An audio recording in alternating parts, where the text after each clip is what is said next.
Hi, my name is Miss Karen, and I work in the Children's Department at the library.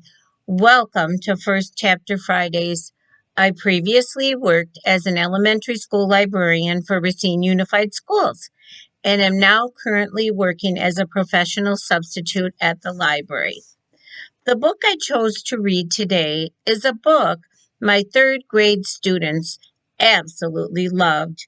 It's a book by the author, Kate DiCamillo, and the title of the book is Because of Winn-Dixie.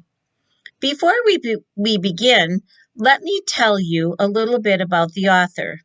She has written many books and won the Newbery Award and many other awards for her books. The Newbery Award is given out each year to an author that has written a book in the United States and has made an outstanding contribution to children's literature. Here at the library, we featured some of her books in the Battle of the Books competition. Some of the featured books were The Tale of Despereaux and The Miraculous Journey of Edward Tulane. So let's talk about today's book, Because of Winn-Dixie. This story is about a 10-year-old girl named Opal. Opal's very lonely. She has lost her mother and is new in town and as of yet has no friends. Her father is a preacher and they live in an adult-only trailer park. But then, when she goes to the grocery store, she finds a rather mangy-looking dog.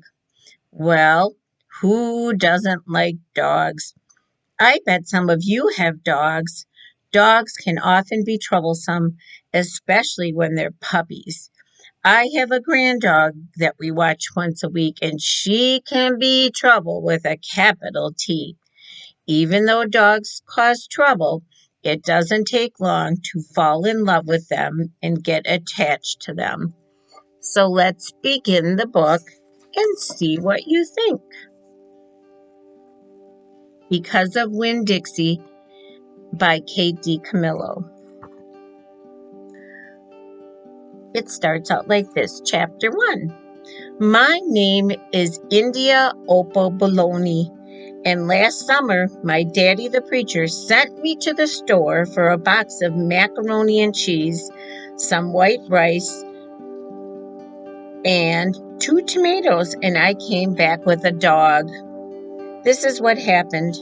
I walked into the produce section of the Winn-Dixie grocery store to pick out my 2 tomatoes, and I almost bumped into the store manager. He was standing there all red-faced, screaming and waving his arms around. Who let a dog in here? He kept on shouting. Who let a dirty dog in here? At first, I didn't see the dog. There were just a lot of vegetables rolling around on the floor, tomatoes and onions and green peppers. And there was what seemed like a whole army of Winn-Dixie employees running around, waving their arms just the same way the store manager was waving his. And then the dog came running around the corner. He was a big dog and ugly, and he looked like he was having a really good time. His tongue was hanging out, he was wagging his tail, and he skidded to a stop and smiled right at me. I had never before in my life seen a dog smile, but that is what he did. He pulled back his lips and showed me all his teeth. Then he wagged his tail so hard that he knocked some oranges off of a display, and they went rolling everywhere, mixing in with the tomatoes and the onions and the green peppers. The manager screamed, "Somebody grab that dog!" The dog went running over to the manager, wagging his tail and smiling. He stood up on his hind legs. You could tell that all he wanted to do was get face to face with the manager and thank him for the good time he was having in the produce department. But somehow he ended up knocking the manager over, And the manager must have been having a very bad day because lying there on the floor right in front of everybody, he started to cry. The dog leaned over real concerned and licked his face. "Please," said the manager, "somebody call the pound." "Wait a minute," I hollered. "That's my dog. Don't call the pound." All the Winn-Dixie employees turned around and looked at me, and I knew I had done something big and maybe stupid too, but I couldn't help it. I couldn't let that dog go to the pound. "Here, boy," I said. The dog stopped licking the manager's face and put his ears up in the air and looked at me like he was trying to remember where he knew me from. "Here, boy," I said again. And then I figured that the dog was probably just like everybody else in the world, that he would want to get called by a name, only I didn't know what his name was. So I said the first thing that came into my head. I said, "Here, Winn-Dixie." And that dog came trotting over to me, just like he'd been doing it his whole life. The manager sat up and gave me a hard stare, like maybe I was making fun of him. "It's his name," I said, honest. The manager said, "Don't you know not to bring a dog into a grocery store?" "Yes, sir," I told him. "He got in by mistake. I'm sorry. It won't happen again." "Come on, Winn-Dixie," I said to the dog.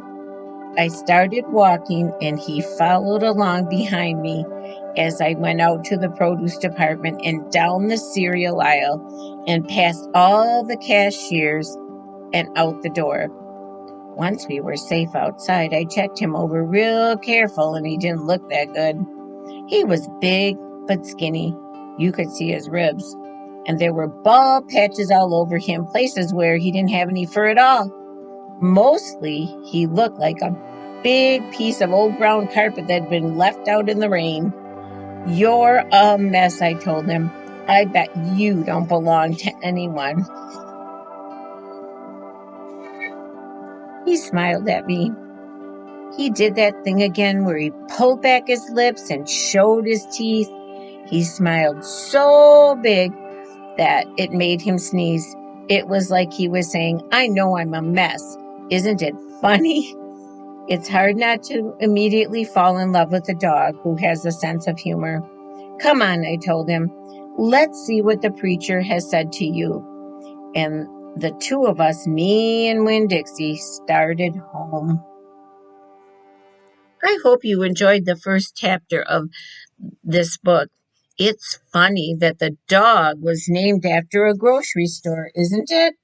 But I wonder what will happen to Opal and Winn-Dixie. I guess you will have to read the book to find out and see what other adventures Opal and Winn-Dixie have. But wait, a movie about the book we read just now came out in 2005.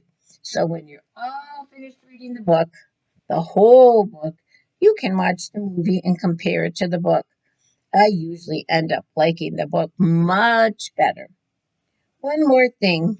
Kate DiCamillo has a new book out called Beatrice's Prophecy. Find out what Angelica,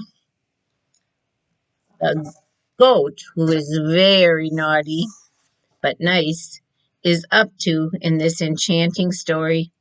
Please don't forget to check out some other books of Kate DiCamillo's at the library. You won't be disappointed. In the meantime, happy reading, and we hope to see you at the library very soon.